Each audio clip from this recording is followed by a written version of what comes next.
Assalamualaikum warahmatullahi wabarakatuh. Selamat pagi buat adik-adik kebanggaan se-Sulawesi Selatan. Nah, kakak mau tanya nih gimana kabarnya pagi ini? Apa masih semangat untuk belajar? Oke, jadi kakak harap adik-adik tetap semangat untuk belajar ya. Apalagi mengingat sudah H-8 UTBK di tanggal 23 April bulan ini. Oke adik-adik, gimana untuk pembelajaran kita hari ini? Kakak rasa adik-adik sudah mempersiapkan segala sesuatunya karena kakak selalu manifesting bahwa adik-adik ini adalah calon-calon penghuni perguruan tinggi negeri favorit se-Indonesia. So you have to be excited about this time again karena hari ini kita akan kembali belajar lewat program edukasi andalan kita, Smart School, Generasi Smart, Berkarakter, Cerdas Ki.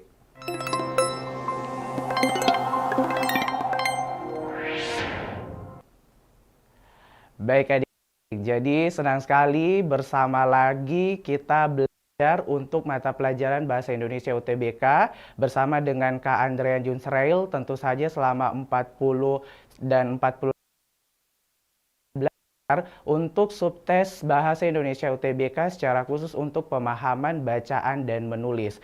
Dan tak henti-hentinya kakak menginformasikan buat adik-adik untuk pemahaman bacaan dan menulis sendiri itu akan dikerjakan 20 soal dalam waktu 25 menit. Jadi sebisa mungkin adik-adik menghemat waktu dalam pengerjaan soal. Oke, kakak rasa adik-adik sudah sangat excited untuk belajar hari ini. Jadi langsung saja kita masuk ke soal nomor pertama. Oke, seperti yang kakak jelaskan sebelumnya, untuk bahasa Indonesia sendiri, meskipun ada teks yang dihadapkan, kita fokus dulu ke soal supaya menghemat waktu. Nah, jadi kita langsung ke soal. Jadi silakan adik-adik perhatikan di soal pertama. Di situ dikatakan penulisan kata yang bercetak tebal yang tidak sesuai. Jadi kata kunci yang harus kita perhatikan adalah mengenai penulisan. Sebelumnya kita sudah belajar gimana cara untuk menentukan penulisan kata yang salah di dalam sebuah teks. Dan kalau adik-adik masih mengingat, ada 3 item yang kita harus perhatikan kalau mengerjakan soal seperti ini. Oke, untuk yang pertama, mungkin adik-adik ada yang masih mengingat kira-kira untuk penulisan kata yang pertama yang harus diperhatikan apanya? Oke, jadi yang harus diperhatikan pertama adalah dari penulisan apakah katanya itu baku atau tidak. Dan sebagaimana kita ketahui, untuk baku artinya sesuai dengan KBBI. Jadi kalau kita temukan di kata tersebut ada yang tidak baku, berarti otomatis di dalam kalimat itu, di dalam kata tersebut berarti dia masuk ke penulisan kata yang tidak baku. Tapi kemungkinan kedua, Kak, saya lihat dari A sampai error, kebetulan opsinya itu semuanya baku. Jadi gimana saya bisa mendapatkan jawaban tepatnya, Kak? Nah, jadi adik-adik selain dilihat dari bakunya, lihat dari penulisan di. Sebagaimana yang kita pelajari sebelumnya juga, untuk penulisan di ada yang digabung, ada yang dipisah. Jadi tergantung setelah di-nya itu dia menyatakan apa. Dan kalau dia menyatakan tempat atau posisi, otomatis kan dia harus dipisah ya. Tapi kalau dia tidak menyatakan posisi atau tempat, secara khusus dia menggambarkan kata kerja, berarti dia digabung. Example, dibahas. Itu kan tidak menyatakan tempat, jadi harus digabung. Tapi kalau misalnya di soal ada kata di pasar. Nah, pasar itu kan merujuk pada tempat ya, jadi dia harus dipisah. Nah, misalnya kemungkinan saya lihat dari A sampai R itu semuanya baku. Dan kebetulan dari segi penulisan di juga sudah benar Kak, dia dipisah karena dia menyatakan tempat. Jadi gimana Kak saya bisa dapatkan jawaban benarnya? Nah, jadi yang ketiga, kalau adik-adik masih mengingat, kita perhatikan lewat penulisan gabungan kata. Nah, jadi lewat penulisan gabungan kata. Buat adik-adik yang mungkin sudah melupakan atau mungkin agak kurang mengetahui apa yang dimaksud dengan gabungan kata. Jadi gabungan kata sendiri itu adalah 2 kata, yang dimana ada yang digabung, ada yang dipisah. Oke, contoh dilipat ganda. Dilipat ganda itu kan gabungan kata dari lipat dan ganda. Dan karena dia cuma pakai satu imbuhan, jadi penulisannya harus tetap dipisah. Tapi kalau misalnya kakak berikan contoh menitik beratkan. Menitik beratkan itu kan gabungan kata dari titik dan berat. Dan kalau kita perhatikan dia sudah menggunakan dua imbuhan. Untuk dari segi penulisannya berarti dia menggunakan penulisan yang digabung. Nah, Kakak cuma review-review beberapa materi saja, beberapa aturan dari gabungan kata.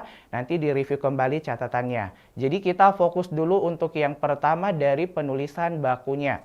Nah, adik-adik kalau model soal seperti ini kita tidak perlu baca teksnya. Kita lihat saja di opsi. Pastikan apakah semuanya baku atau tidak. Seperti yang dikatakan di soal, dikatakan yang tidak sesuai, berarti kita cari yang salah. Kalau adik-adik perhatikan yang alfa pendidikan itu penulisannya sudah benar, sudah sesuai dengan KBBI atau tidak? Oke, sudah benar ya. Kemudian yang bravo internalisasi. Internalisasi buat adik-adik itu juga sudah baku sesuai dengan KBBI. Untuk opsi Charlie di situ ada transfer, tapi dia pakai V atau V. Nah, kira-kira itu penulisannya sudah benar, sudah baku atau salah? Oke, jadi sebagaimana yang kita ketahui, untuk penulisan transfer yang benar harusnya dia menggunakan huruf F, bukan V. Jadi otomatis untuk soal nomor 1, penulisan yang salahnya itu ada di opsi Charlie. Karena transfer pakai V itu tidak baku, harusnya pakai F. Jadi gitu ya. Jadi ingat penulisan kata baku di dan gabungan kata yang harus diperhatikan. Oke. Nah, selanjutnya kita lanjut ke soal nomor 2. Oke, soal nomor 2 di sini dikatakan kalimat inti dari kalimat 5. Kalimat inti dari kalimat 5. Kalau adik-adik masih mengingat, kalimat inti itu cara kerjanya adalah dengan dengan kita menentukan subjek dan predikat dalam kalimat yang dimaksudkan di dalam soal.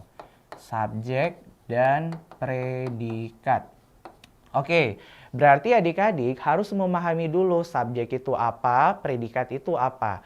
Example, kakak berikan kalimatnya saya memakan apel. Berarti kan otomatis subjeknya itu di kata saya ya. Jadi yang adik-adik perlu ketahui, subjek itu bisa pelaku, tapi hal yang dibahas. Oke, hal yang dibahas. Oke, contoh membuang sampah adalah kewajiban.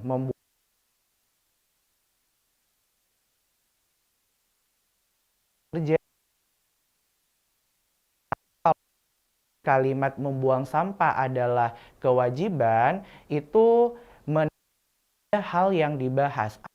Bahas Kak, yang dibahas itu adalah membuang sampah. Berarti di kalimat itu dimulai dari subjek. Jadi kakak tekankan selain pelaku dan benda, subjek juga bisa kata kerja lewat hal yang dibahas. Sementara tugas dari predikat dia adalah menjelaskan subjek. Oke, menjelaskan subjek. Maksudnya kayak gimana Kak? Jadi dalam hal ini apa yang dikatakan, apa yang dilakukan oleh si subjek itu selalu diterangkan oleh si predikat. Berarti kesimpulannya di mana ada subjek ada predikat. Dan ingat, karena tugasnya predikat menjelaskan subjek, berarti dia itu dominan ditandai dengan kata kerja. Contoh tadi, saya berarti predikatnya memakan karena dia jelaskan kalau toko saya itu lagi makan. Nah, jadi predikatnya adalah memakan. Jadi ingat ya Dek, kalau misalnya untuk kalimat inti, subjek dan predikat. Dan kakak rekomenkan kalau adik-adik sudah mahir dalam menentukan subjek predikat sampai keterangan, sarannya kakak langsung cek dulu di predikatnya supaya menghemat waktu. Nah, jadi kita tes untuk yang di kalimat kelima yang ada di soal. Oke. Untuk kalimat 5 di situ dikatakan dimensi kemanusiaan mencakup 3 hal yang paling mendasar. Oke, kalau kita perhatikan, kalau mengingat dari pola kalimat cuma 3 pola fungsi kalimat selain subjek, predikat, dan keterangan. Dan tips kakak, kalau misalnya kalian mau pastikan dia dimulai dari subjek atau tidak, bilang hal apa yang dibahas. Kalau jawabannya ada di awal kalimat, berarti otomatis dia itu dimulai dari subjek. Oke, kita praktekkan di kalimat kelima. Kita mau pastikan nih, kira-kira dia dimulai dari subjek atau tidak. Sekarang kakak mau tanya, bahas di kalimat kelima. Ada jawabannya di awal kalimat? Ada. Yang dibahas adalah dimensi kemanusiaan. Berarti ini adalah subjek. Di mana ada subjek, ada predikat. Dan kalau kita lihat setelah kemanusiaan, dia berupa kata kerja, berarti otomatis mencakup ini adalah predikat. Jadi kita cari di opsi yang predikatnya mencakup, terus kita cek, kita pakai sistem eliminasi. Oke, mencakup itu ada di opsi alfa dari segi predikat, delta, dan error. Nah, karena ada 3 yang bisa jadi jawabannya karena predikatnya mencakup, berarti kita pastikan dulu, lihat yang mana yang penggunaan subjeknya sudah benar. Nah, sekarang kita kembali ke kalimat 5. Subjeknya kan dimensi kemanusiaan. Kakak mau tanya, yang mana inti? Dimensi atau kemanusiaan? Oke, dimensi. Dia jelaskan kalau dimensinya itu adalah dimensi kemanusiaan. Berarti kita cari yang mana subjeknya dimensi. Nah, sudah ketahuan jawabannya ya. Jawabannya bagian alfa, subjek predikat. Oke. Delta salah karena dalam hal ini subjeknya sudah berubah. Ada 3 hal. Sementara kan di kalimat 5 tidak ada subjek, dikatakan 3 hal. Terus yang error salah karena dalam hal ini dia itu ada objeknya. Nah, sementara kalimat inti sangat diprioritaskan di opsi jawaban yang cuman subjek dan predikat. Jadi ciri-cirinya dia yang pendek. Jadi nomor 2 jawabannya adalah alfa kemanusiaan. Subjek predikat. Oke, aman ya? Sekarang kita lanjut soal nomor 3. Jadi adik-adik ingat kalimat inti itu subjek dan predikat. Di sini di soal nomor 3 penggunaan salah. Jadi penggunaan tanda koma yang salah. Jadi dalam hal ini adik itu, nah, ada beberapa clue yang kakak jelaskan bahwa di mana ada konjungsi tengah kalimat yang posisinya harus didahului tanda koma, ada yang tidak didahului tanda koma. Nah, di sini kakak tampilkan slide-nya ya. Nah, di sini kakak kakak tampilkan ada dikatakan konjungsi intrakalimat yang harus didahului tanda koma. Di sini ada kata intrakalimat. Posisi konjungsi itu cuma 2, ada di awal, ada di tengah. And just information, kalau misalnya untuk intrakalimat, posisinya itu ada di tengah. Nah, jadi ada kata hubung yang di tengah yang dikatakan harus didahului tanda koma. Nah, di sini biar adik-adik lebih memudahkan, di sini kakak tuliskan clue-nya TSM ya. Nah, jadi TSM ya. Nah, sekarang kita perhatikan untuk clue yang pertama, dia berikan huruf T. Jadi T yang dimaksud adalah tetapi. Jadi kalau di kalimat itu dia menggunakan konjungsi tetapi, maka sebelumnya itu harus ada tanda komanya. S-nya itu apa, Kak? Jadi S-nya itu adalah sedangkan. M-nya itu adalah melainkan. Y-nya itu adalah yakni atau yaitu. Nah, jadi adik-adik coba cek di kalimat itu, jangan sampai dia menggunakan konjungsi dalam clue TSM ya. Karena kalau ada, berarti pastikan sebelum konjungsinya harus ada tanda koma. Jadi ingat ya, TSM ya, itu harus didahului tanda koma kalau posisinya ada di tengah kalimat. Oke, nah ini untuk clue yang pertama. Nah, selanjutnya kita masuk ke clue yang kedua. Dikatakan konjungsi intrakalimat. Jadi ingat ya, lagi-lagi intrakalimat berarti ini berhubungan dengan konjungsi yang ada di tengah. Tapi di sini dikatakan tidak didahului tanda koma. Jadi tidak boleh ada tanda koma sebelum konjungsinya atau tidak disarankan pemakaian tanda koma. Nah, di sini kakak sudah tuliskan clue-nya. Nah, jadi mungkin ini agak lucu ya clue-nya. Di situ dikatakan kamase basugar. Jadi ingat ya, kamase tambahi basugarnya.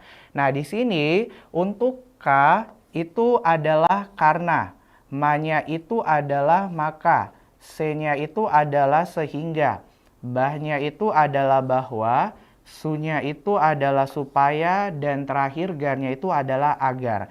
Jadi adik-adik, kalau misalnya di dalam kalimat tersebut ternyata ada menggunakan konjungsi di dalam kamase basugar, maka pastikan tidak ada koma. Jadi maka pastikan tidak ada koma yang mendahului konjungsi tersebut.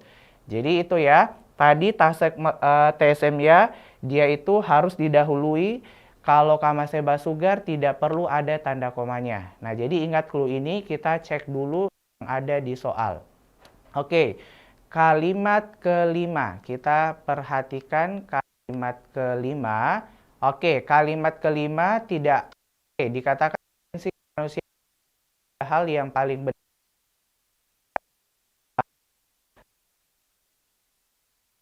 Berarti kita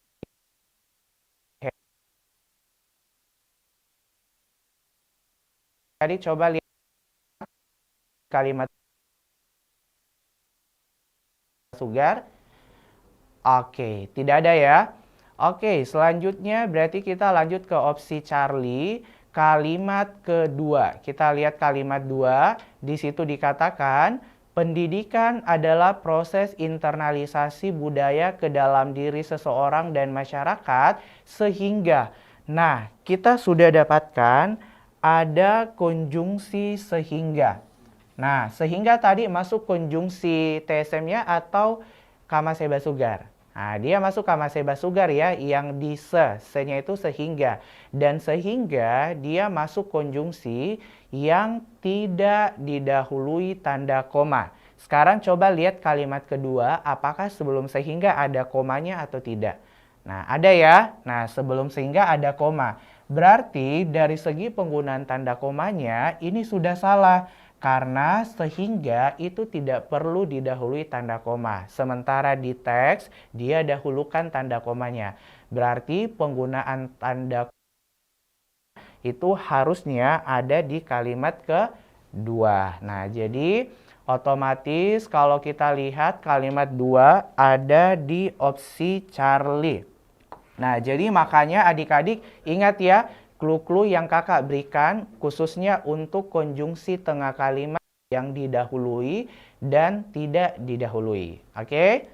Nah, jadi ya, kalau kita tahu clue-nya. Nah, sekarang kita lanjut ke soal nomor berikutnya. Jadi ini konjungsi intrakalimat yang harus dari tanda koma. Ingat clue-nya TSM ya. Terus yang tidak boleh didahului kamase basugar. Nah, itu diperhatikan. Oke, selanjutnya soal nomor berikutnya di situ dikatakan konjungsi yang tepat untuk mengisi bagian yang rumpang dalam kalimat 3. Oke, di sini kata kuncinya kita mau mengisi konjungsi yang rumpang. Konjungsi yang rumpang di kalimat ketiga. Oke. Nah, konjungsi yang rumpang itu ada 2 yang harus diperhatikan. Nah, jadi biar lebih paham, kakak tuliskan gimana cara kerjanya.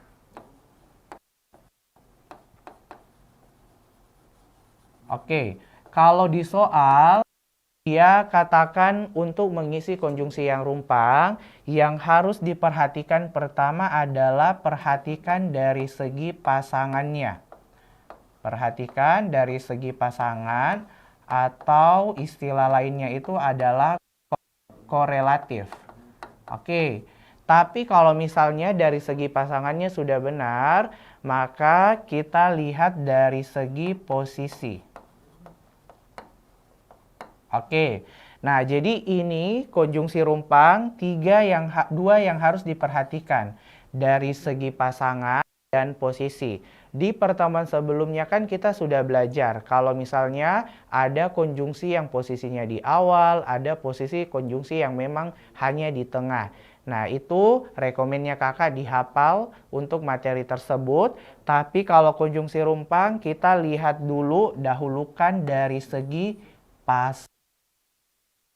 Nah, jadi kalau pasangan itu apa-apa saja konjungsinya, Kak. Nah, jadi di sini tenang saja, Kakak sudah menampilkan untuk konjungsi korelatif. Jadi adik-adik perlu ingat lagi dan kalau perlu dihafal, PR buat adik-adik diingat untuk konjungsi berpasangan itu ada beberapa. Nah, di sini kakak kasihkan clue, TV Bu Mela bau mangga. TV Bu Mela bau mangga. Jadi adik-adik, kalau di awal kalimatnya dia kasih clue, ada kata tidak atau tidak hanya, maka pasangan konjungsinya itu adalah tetapi atau tetapi juga.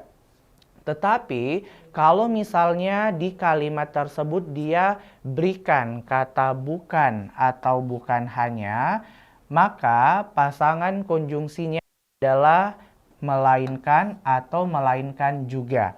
Nah, kemudian kalau di awal kalimatnya ada kata baik, berarti pasangannya adalah konjungsi maupun. Begitupun sebaliknya, kalau di akhir kalimatnya ada konjungsi maupun, berarti pastikan sebelumnya ada kata baik. Kalau tidak ada, berarti itu salah, berarti dia termasuk kalimat tidak efektif. Nah, kemudian kalau di clue-nya ada kata mulai atau mulai dari, maka pasangannya itu adalah hingga atau sampai. Jadi ingat, tipi, tidak tetapi, Bu Mela bukan melainkan, bau baik maupun, mangga mulai dari, hingga atau sampai. Jadi ingat dari segi pasangannya. Jadi tidak boleh bukan hanya pasangannya tetapi juga. Jadi harus setia sama pasangannya. Nah, begitupun juga di konjungsi ya. Oke, jadi kita cek dulu jangan sampai di soal yang dimaksudkan di dalam soal yang dikatakan kalimat 3 dia memberikan sebuah clue. Nah, sekarang kita lihat dulu kalimat 3-nya. Oke, kalimat 3 di situ kita fokus ya di kalimat ketiga. Di situ dikatakan pendidikan tidak hanya merupakan sarana transfer ilmu pengetahuan. Coba adik-adik perhatikan baik-baik bagian kalimat yang di awal sebelum yang dirumpangkan. Apakah ada clue kata tidak, bukan, baik, atau mulai dari? Nah, coba diperhatikan ada. Oke, ada ya. Di sini ada kata tidak, tidak hanya. Tadi dalam clue TV itu apa? Tidak hanya, pasangannya apa? Tetapi juga. Jadi sekarang kita lihat di soal yang kita bahas apakah ada tetapi juga atau tidak. Nah, ada ya, yaitu di opsi delta. Nah, gampang ya. Makanya kakak bilang kalau misalnya untuk konjungsi rumpang prioritasnya lihat dulu di pasangannya. Jadi kalau sudah ada clue yang diberikan di kalimat itu akan gampang sepersekian detik adik-adik bisa menjawab model soal seperti ini. Oke, jadi ingat tidak pasangannya tetapi. Tadi Bu Melanya apa? Bu Melanya bukan pasangannya melainkan. Bau baik pasangannya maupun, mangga mulai dari pasangannya hingga atau sampai. Jadi jawabannya bagian delta. Oke, selanjutnya kita lanjut ke soal berikutnya. Ini kita dihadapkan dengan sebuah teks kembali dan ini berlaku untuk soal nomor 5 sampai nomor 8. Jadi kita fokus dulu di soal. Nah, di sini dikatakan kalimat yang tidak padu pada teks tersebut. Nah, di sini ada kata tidak padu. Kak, tidak padu itu yang kayak gimana? Jadi tidak padu itu artinya tidak di kalimat tersebut tidak membahas topik. tidak membahas topik yang dimaksudkan di dalam teks. Oke, tidak membahas topik. Tidak membahas topik artinya dia out of topic atau dia tidak berkaitan dengan yang dibahas di dalam teks tersebut. Misalnya, di dalam teks tersebut dia bahasnya tentang banjir, tapi ternyata di dalam teks tersebut tiba-tiba ada kalimat yang membahas gempa bumi. Nah, itu kan berarti dia tidak membahas topik yang ada dalam teks. Jadi dia tidak padu. Nah, terus yang kedua, adik-adik harus perhatikan. Kalau kalimat tidak padu itu artinya tidak berkaitan antar kalimat. Jadi tidak berkaitan antar kalimat. Oke, artinya apa? Artinya antara kalimat, misalnya antara kalimat 1 dan 2 itu tidak nyambung atau tidak berkaitan. Nah, jadi itu tidak padu. Nah, jadi ingat tidak membahas topik atau bisa juga tidak berkaitan antar kalimat, antara kalimat 1 dan kalimat 2 misalnya. Nah, sekarang kita lihat dulu yang ada di dalam teks, oke. Kita lihat dulu di opsi kalimat berapa saja. Ada kalimat 2, 5, 4, 6, dan 8. Nah, sekarang kita lihat dulu kalimat 2. Oke, kalimat kedua di situ kalimat 2 ya. Oke. Kalimat kedua di situ dikatakan subspesies ini mendiami hutan. Nah, adik-adik yang perlu adik-adik ketahui, kalau di kalimat itu ada kata rujukan, Kak, kata rujukan itu yang kayak gimana? Jadi kata rujukan itu kayak kata ini, itu, dan tersebut. Kalau ada kata tersebut, berarti dia akan menjelaskan kalimat sebelumnya. Berarti otomatis padu atau berkaitan. Nah, kalau kita perhatikan di kalimat kedua, di sini ada kata rujukan ini. Subspesies ini. Nah, ini yang dimaksud berarti ada di kalimat 1. Berarti kalimat 2 itu padu. Nah, berarti kita lanjut tadi di opsi B itu adalah kalimat kelima. Nah, sekarang adik-adik coba lihat kalimat 5. Kalimat 5 merupakan kalimat pertama di paragraf kedua. Jadi secara logika, kalau kalimat tersebut ada di awal paragraf, otomatis dia sudah padu. Kenapa? Karena dia itu sudah atau dia menjadi tolak ukur atau kalimat pembahas topiknya. Jadi logikanya, dalam sebuah paragraf kalau dia ada di kalimat pertama, berarti itu sudah padu. Oke, jadi kalimat 2 yang alfa sudah padu, berarti bukan jawabannya. Di Bravo 5 karena di awal berarti padu. Nah, sekarang kita lihat di kalimat keempat. Nah, kalimat keempat di situ dikatakan, mamalia besar ini dapat tumbuh hingga 2 atau 3 meter dari bahu hingga ujung kaki. Nah, apakah dia masih berkaitan dengan kalimat sebelumnya? Oke, mamalia besar ini, ada kata ini, berarti dia merujuk pada kalimat sebelumnya yaitu kalimat 3. Berarti kan nyambung ya, berarti kalimat 4 pun dia padu. Nah, berarti kita lihat sisa kalimat berapa? 6 dan 8. Sekarang kita lihat kalimat 6. Kalimat 6 di situ hal ini. Oh, hal ini ada rujukan. Berarti dia menjelaskan kalimat sebelumnya yaitu di kalimat 5. Berarti kalimat 6 itu nyambung atau berkaitan. Dalam hal ini berarti dia padu. Nah, selanjutnya kita lihat di opsi error kalimat 8. Nah, kalimat 8 di situ dijelaskan gajah Sumatera berpostur lebih kecil daripada subspesies gajah India.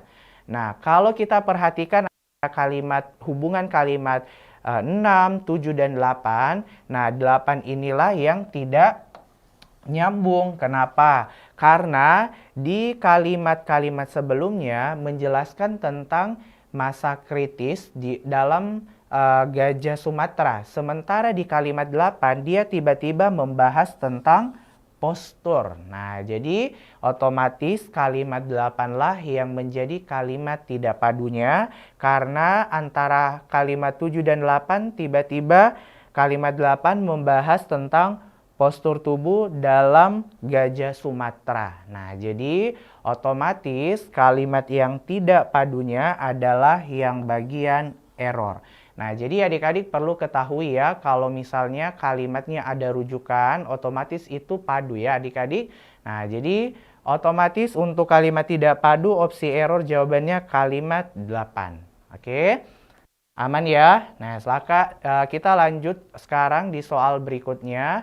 Penggunaan huruf kapital yang salah. Nah, berarti logikanya adik-adik harus mereview kembali aturan huruf kapital yang benar itu seperti apa. Nah, kan kita sudah belajar kalau huruf kapital itu yang pertama misalnya nama orang, kalimat, nama company atau lembaga diawali huruf kapital, nama tempat, dan seterusnya. Nah, sekarang kita lihat dulu yang di kalimat kedua.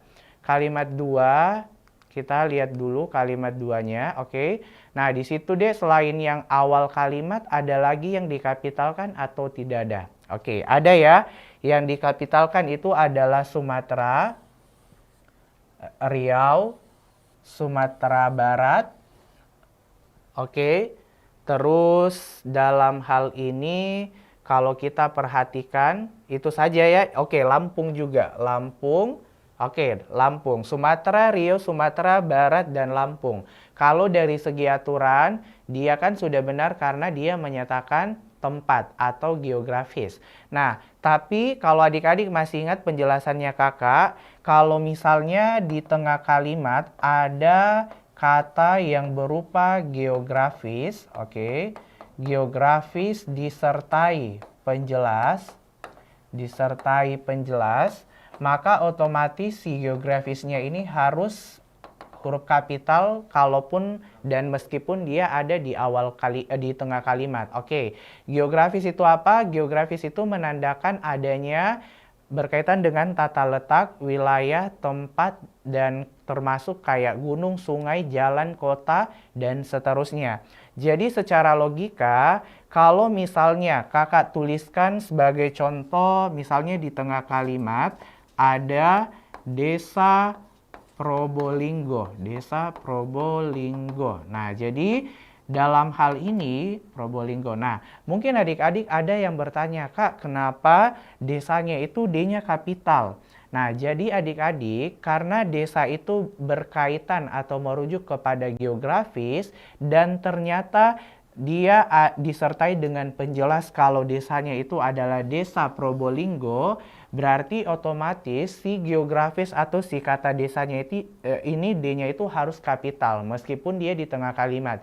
Jadi ini juga berlaku kalau misalnya ada di tengah kalimat kota Makassar. Nah, di situ kan ada geografis kata kota. Nah, kota itu merujuk pada suatu wilayah. Dan karena kotanya itu ada penjelasnya kalau kotanya kota Makassar, berarti K dan M-nya harus kapital. Nah, tapi kalau kasusnya di tengah kalimat cuman ada kata kota, nah itu K-nya harus huruf kecil. Kenapa? Karena dia tidak ada penjelasnya, tidak disertai penjelas kalau kotanya dari mana. Nah, sekarang adik-adik coba perhatikan di kalimat kedua. Nah, di sini ada kata provinsi. Nah, provinsi itu berkaitan dengan geografis atau tata letak. Dan kalau kita cek, provinsinya itu disertai kata Riau. Nah, berarti secara logika, provinsi itu geografisnya itu disertai dengan penjelas. Kalau misalnya provinsinya itu adalah Provinsi Riau. Berarti bisa disimpulkan harusnya provinsi itu P-nya harus huruf kapital karena dia geografis yang disertai penjelas.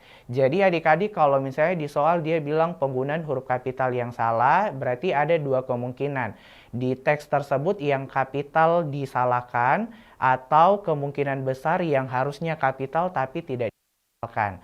Nah, berarti sudah jelas ya untuk di soal yang kita bahas saat ini penggunaan huruf kapitalnya ada di kalimat di kata provinsi. Berarti itu terserah memilih opsi kalimat 2. Nah, jadi gitu. Nah, jadi perhatikan dari segi aturan huruf kapitalnya, dan ingat kalimat geografisnya harus kapital awal. Oke. Nah,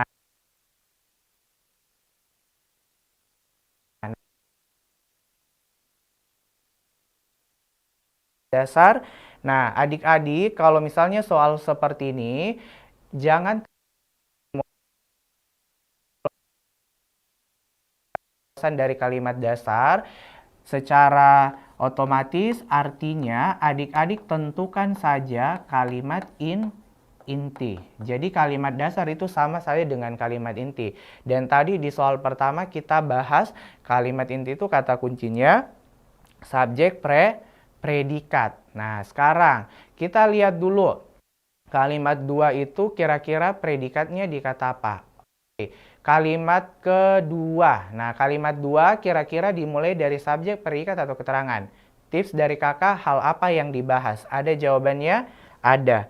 Hal yang dibahas adalah subspesies ini. Berarti ini adalah subjek. Di mana ada subjek berarti ada predikat. Dan kalau kita lihat setelah ini dia berupa kata kerja, berarti mendiami itu adalah predikat.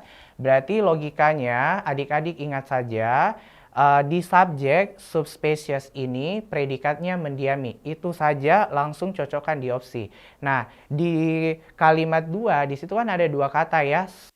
Ini kakak mau tanya yang mana yang inti, spesies atau ini? Oke, spesies ya.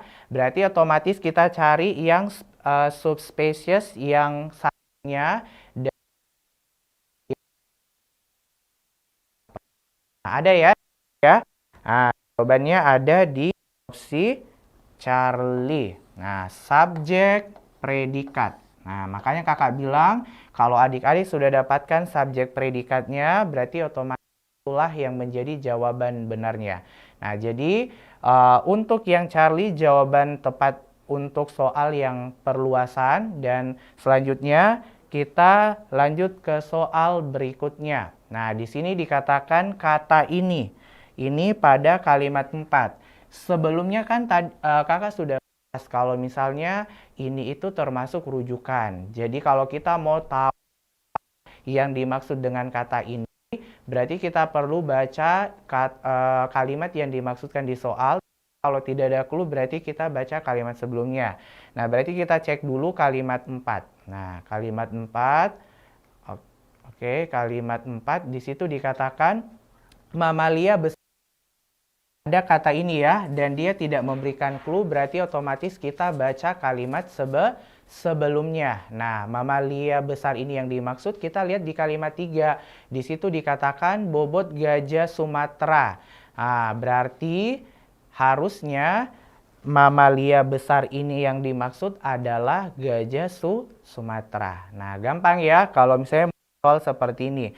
Jadi, kita lihat saja kalimat sebelumnya, karena kata rujukan ini itu tersebut berkaitan dengan kalimat sebelumnya. Jadi jawabannya adalah alfa. Oke, selanjutnya kita lanjut ke soal imbuhan. Jadi di imbuhan mekan pada kata mengembangkan memiliki bentuk yang sama. Nah, jadi adik-adik ingat deh, di sini dikatakan memiliki bentuk yang sama. Kalau dikatakan bentuk yang sama, kita lihat dari segi peluluhan atau dari segi katanya apakah dia berubah awalan hurufnya atau tidak. Nah, kalau mengembangkan, oke, kakak mau tanya, kan mengembangkan itu dia pakai imbuhan me akhiran kan. Mengembangkan itu kata dasarnya kata apa? Nah, kata kembang. Nah, jadi kembang. Berarti dalam hal ini kalau kita cek ada proses peluluhan atau perubahan awalan huruf. Yang dimana kata kembang itu diawali huruf K, tapi ketika kita pakaikan imbuhan me dia sudah berubah jadi NG. Berarti kita cari yang mengalami perubahan. Oke, by the way menjatuhkan itu dia kata dasarnya apa? Nah, jatuh ya, jadi jatuh.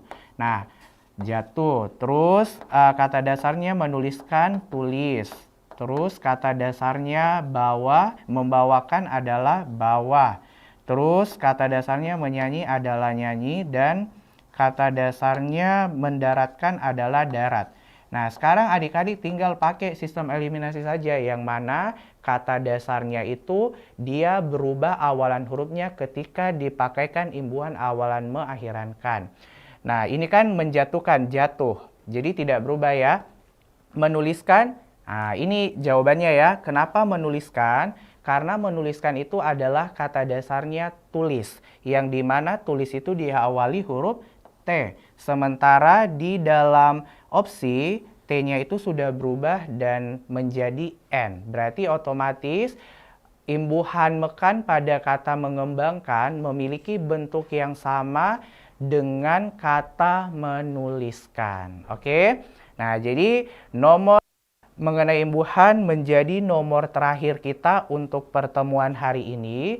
Dan buat adik-adik yang mungkin ada yang mau ditanyakan, nanti adik-adik bisa DM kakak saja lewat Andrean Juns. Dan kalau misalnya adik-adik mau menonton pembelajaran kita hari ini, kalian bisa nonton di YouTube channel Smart School Pemprov Sulawesi Selatan. Terima kasih untuk waktu dan kesempatan adik-adik untuk pertemuan di sesi pertama kita hari ini. Saya atas nama Andrean Junsreil pamit undur diri. Sekian dan terima kasih.